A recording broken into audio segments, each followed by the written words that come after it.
It was a dark time, 1862, the second year of the war between the states. The farms lie fallow as young men by the thousands were called up.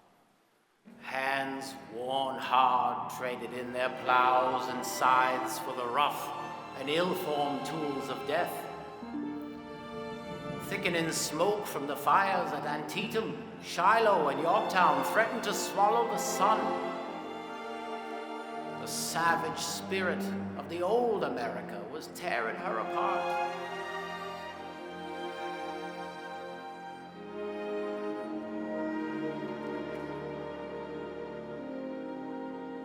I was a naive 14-year-old selling concessions car to car on the Michigan side of the Canadian Grand Trunk Railroad. Desperately trying to set aside $1 a day for my mother, I published my own newspaper, the Grand Trunk Herald. Our logo, the more to do, the more done. I learned later this was the first paper ever published on a train. During my off time, I secretly converted an old baggage car into a rolling laboratory to explore my fascination with matters and materials. Every spare cent stocked my shelves with phosphors, gases, and metals. These antics did earn me a good boxing of the ears by the Scottish railroad conductor Alexander Stevenson. When one of my experiments went a little awry on the train, it started a small fire. It was this beating, I believe, that left me as deaf as I am. And so I must thank Mr. Stevenson, for deafness has left me alone to my thoughts. My most valuable lesson in the School of Inventing came early for me. My first patent was issued in 1868 for an electrical vote recorder. It would have accelerated the roll call at legislatures all across the Republic. For me, the wisdom of it was clear. There was quite a bristle from politicians, however. Speed up voting, they squealed. More time for additional matters, an end to filibusters. Nary a single one did I sell. The lesson I would learn and employ the rest of my life: never invent anything unless it can be sold.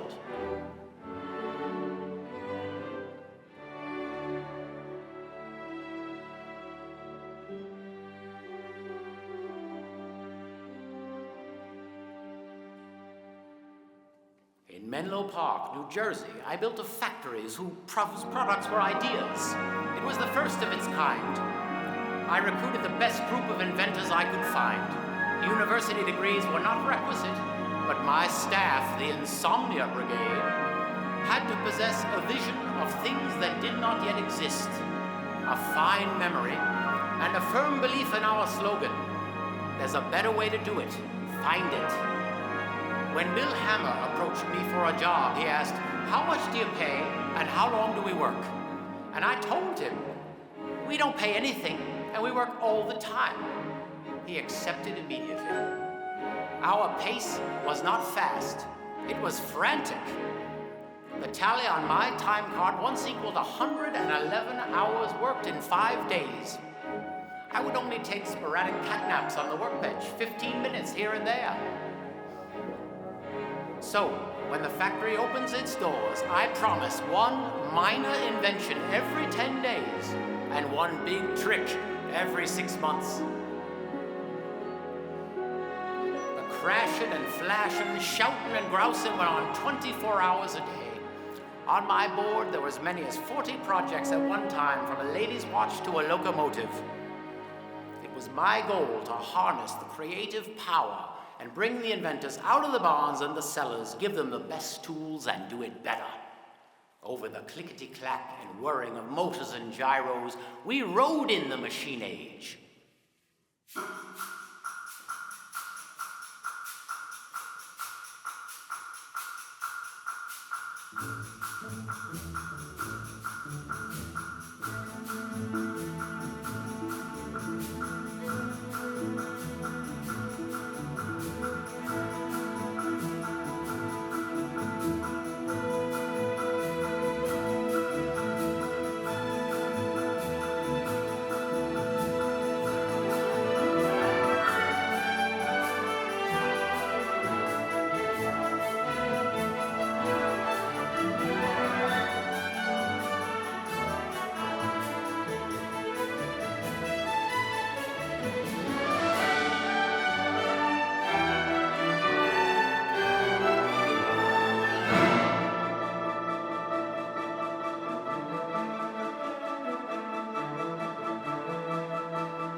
Soon after Menlo Park was built, I lost my beloved wife, Mary, to congestion of the brain. There were those who criticized me for returning immediately to my work. I felt so much grief, but I had no time to allow my grief to overtake me. I could not let my personal pain distract me, for above all, time is my enemy. I've always been long on ideas and short on time. My greatest grief is for every passing minute, every squandered second. This is why I cannot even sleep through the night. I once told a young man of 33 years that I would gladly give all my achievements to be his age again. There is so much more I could do. I believe I was 42 at the time. And no, I do not face the prospect of my death well. But I can assure you, I have no intention of quitting my explorations until the day before my funeral.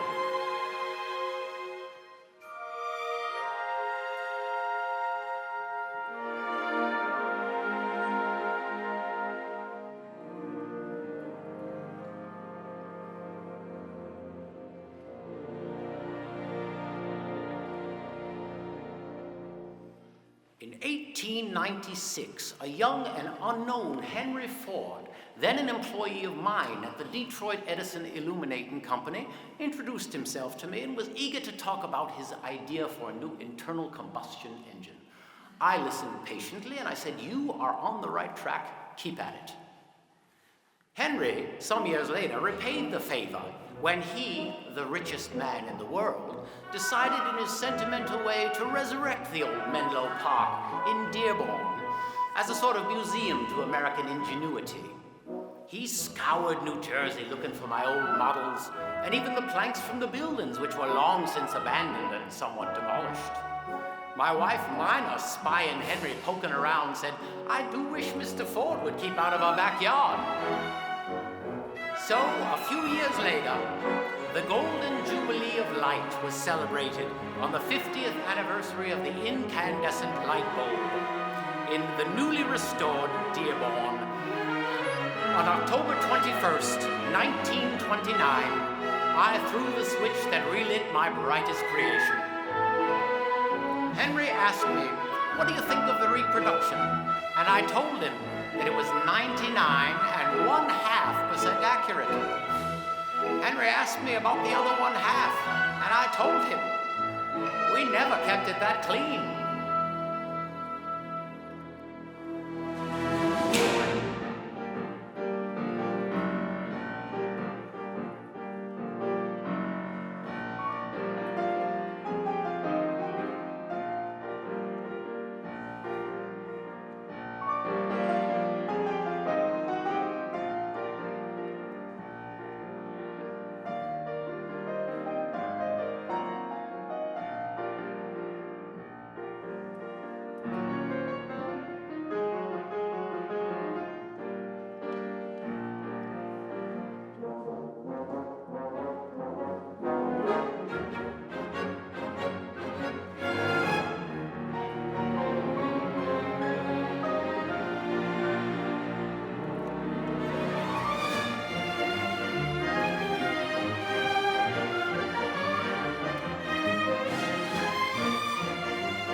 In 1914, after hundreds of issued patents, I became tired of industrial science and decided to pursue pure science.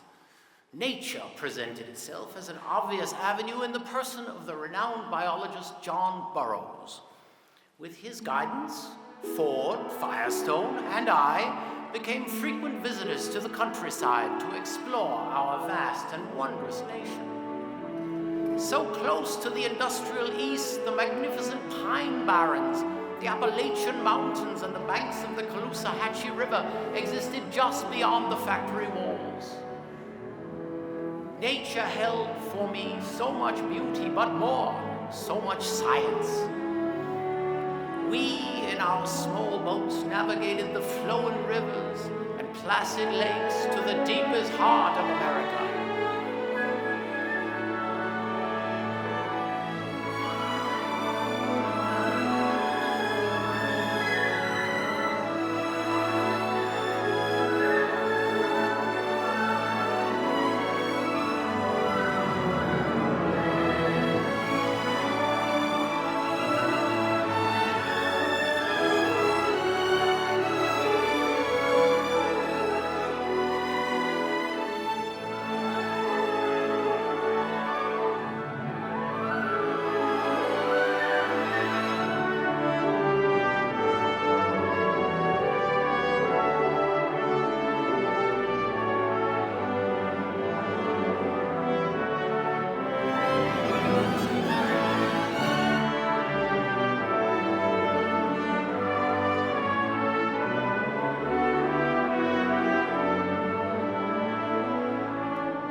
I am often asked, Mr. Edison, what was your greatest achievement?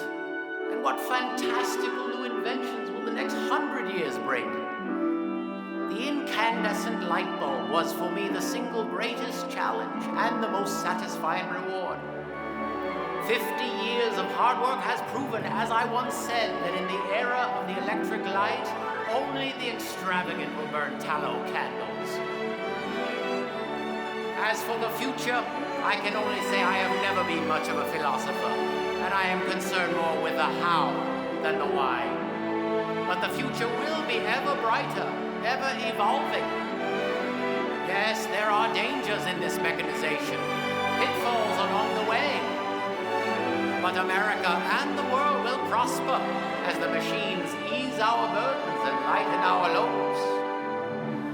Work always, as I have done, to change, improve, and to build and grow. There is so much more to do. And with every amazing day,